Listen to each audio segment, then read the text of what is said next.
sesi 10 bagian keempat. Baiklah, pada bagian 4 ini kita kembali akan belajar tentang efek-efek dalam kreatif dalam menggunakan software Adobe Photoshop. Nah, jika pertama tadi kita sudah menggunakan efek ini yang pertama ya, efek lukisan ini ya. Kita akan coba efek yang lain. Jadi kita tutup dulu ya. Ini foto aslinya. Nah, sekarang saya akan copy foto ini ya, dan yang aslinya kembali saya tutup. Dan saya beri nama retro art misalnya ya. Nah,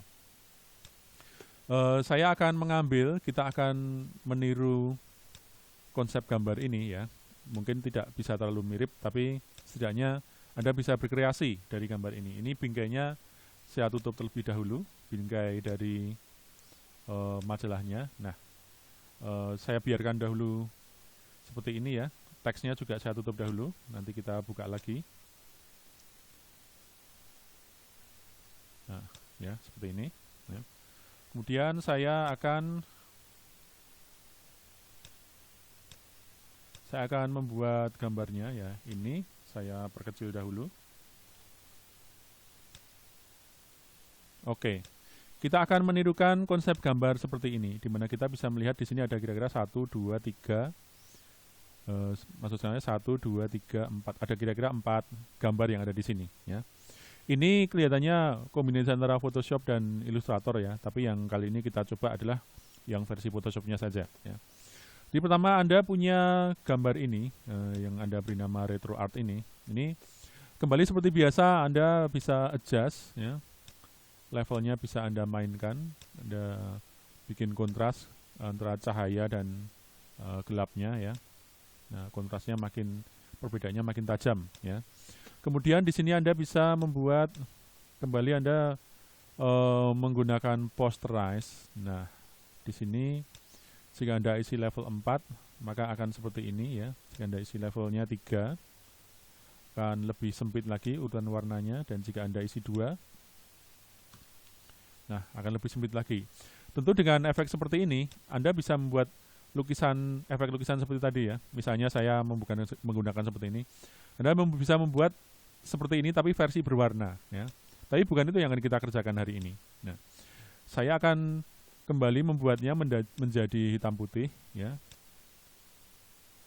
Saturation. Nah, di sini saya mempunyai sisi dark dan sisi light ya. Kemudian saya kalau perlu saya tambahkan lagi perbedaannya supaya makin tajam. Nah, seperti ini misalnya. Oke ya. Nah, sekarang saya akan menggunakan suatu efek yang namanya color range ya. Apa itu color range? Yaitu suatu efek di mana suatu selection tool yang bisa menyeleksi suatu area berdasarkan persamaan warna ya. Tapi kali ini yang saya gunakan adalah persamaan warna gelap terang. Nah, jadi untuk pertama saya akan memilih warna yang paling gelap dari gambar ini, yaitu warna jasnya ini ya. Saya akan membuat layer yang baru ya. Di bawah retro art ini ya, saya membuat layer baru. Saya pasang warna ini ya. Nah, seperti ini. Kemudian saya tuang ya. Kemudian saya beri nama warna ini shadow. Kenapa saya beri nama shadow? Ada alasannya ya. Nah, saya dari sini ya, saya kalau perlu ini saya tutup dahulu ya.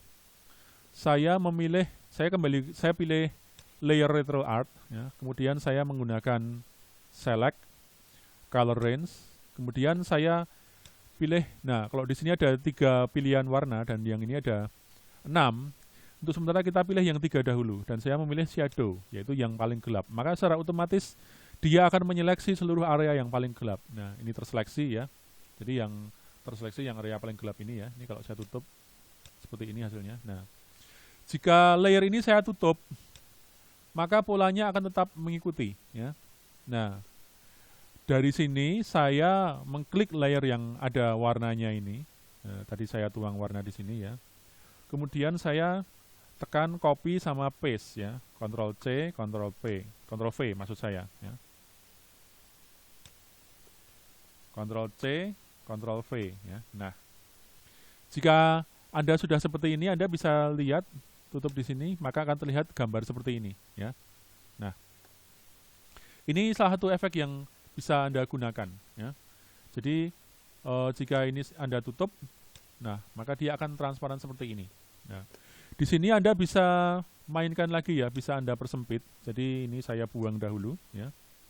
Saya kembali ke sini, ya. Nah, saya bisa persempit areanya menjadi seperti ini, ya. Jadi khusus hanya area ini saja, ya.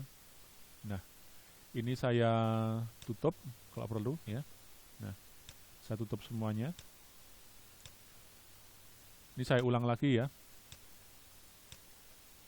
Jadi saya pilih di sini, saya memilih select color range, ya. Nah, saya pilih lagi yang shadow, maka dia akan menyeleksi yang warna shadow, ya. Kemudian setelah saya dapat polanya warna shadow ini, saya memilih layer shadow, saya aktifkan, saya tutup. Kemudian saya Ctrl C, Ctrl V, ya.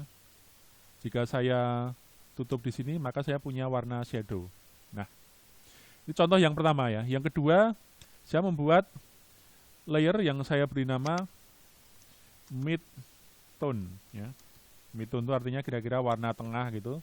Jadi untuk mengisi warna mid tone ini, saya meniru ini lagi ya, gambar ini. Jadi kalau misalnya di sini warna paling gelap, midnya kira-kira saya menggunakan warna merah. Jadi saya pilih warna merah, ya. Warna merahnya seperti itu yang saya pilih. Kemudian saya kembali ke layer sini, saya tuangkan warna ini di seluruh layer. Nah, jadi akan menjadi seperti ini, ya. Kemudian kembali saya ke sini, saya tutup dahulu, ya. Saya tutup yang ini juga, ya. Saya beri nama yang tadi ya, shadow 2. Kemudian pada bagian layer RetroArt saya klik di sini. Saya tutup dulu contohnya ini. Nah, saya tutup contohnya. Kemudian saya kembali menyeleksi area ini, ya. Saya persempit areanya seperti ini. Kemudian saya select color range, ya. Nah, tadi saya memilih warna shadow itu yang paling gelap. Sekarang mid tone itu warna tengahan, ya. Saya okekan, maka dia area yang gradasi ini akan terseleksi dengan sendirinya. Dan setelah saya mendapat pola seperti ini, layernya saya tutup, ya, sehingga polanya masih kelihatan. Dan saya aktifkan layer mid tone, ya. Kemudian saya buka. Nah, setelah ini saya Ctrl C, Ctrl V, ya. Nah, jika Anda tutup bagian ini, Anda akan mempunyai gambar ini, ya. Kemudian Anda satukan gambar ini di atas, ya. Anda beri nama midtone 2. Kemudian Anda padukan dengan gambar shadow tadi, maka Anda punya gambar seperti ini, ya. Dan seterusnya, Anda bisa melakukannya juga hal yang sama pada warna yang lain, ya. Jadi saya membuat layernya dahulu. Kali ini saya beri nama highlight. Kemudian untuk di highlight saya mencontek warnanya juga. Saya memilih warna misalnya kuning, ya. Nah, kuning seperti itu. Saya tuangkan di layer highlight. Nah, seperti ini. Kemudian contohnya kembali saya tutup, ya. Saya tutup juga highlightnya. Saya klik layer RetroArt. Saya persempit seleksinya, ya. Kemudian sekali lagi select color range. Saya mempunyai highlight. Saya pilih. Nah, kemudian layer ini saya tutup dan saya pilih kembali yang highlight. Nah, saya mempunyai polanya. Kemudian saya Ctrl C, Ctrl V, ya. Saya tutup highlightnya. Saya punya pola seperti ini. Kemudian saya taruh paling atas dari di atasnya shadow dan midtone. Saya beri nama highlight 2, ya. Kemudian jika saya kombinasikan ketiganya, maka saya mempunyai gambar seperti ini, ya. Tentu ini belum bisa menyamai yang tadi ya. Anda hanya perlu memodifikasi gelap terangnya, ya. Anda hanya perlu mengatur gelap terangnya. Atau Anda juga bisa mengatur komposisi ininya, ya. Jadi misalnya highlightnya paling bawah, ada di tengah. Nah, misalnya seperti ini, nah, nuansanya akan sedikit berbeda, ya. Nah, ini salah satu triknya, ya. Jadi Anda selain mempunyai warna tadi, Anda juga punya warna seperti ini. Kalau Anda ingin lebih artistik lagi, Anda juga bisa menambahkan misalnya, ya. Ini ada warna biru seperti ini, Anda ambil. Kemudian di bawahnya Anda tambahkan satu layer, Anda letakkan di situ, dan ini menjadi cover Anda, ya. Jika Anda kombinasikan, nah akan mulai kelihatan, ya.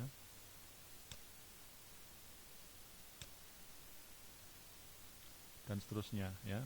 Jangan lupa Anda juga masih bisa menyatukan 3 gambar ini, kemudian diberi efek lukisan seperti gambar yang seperti ini, ya.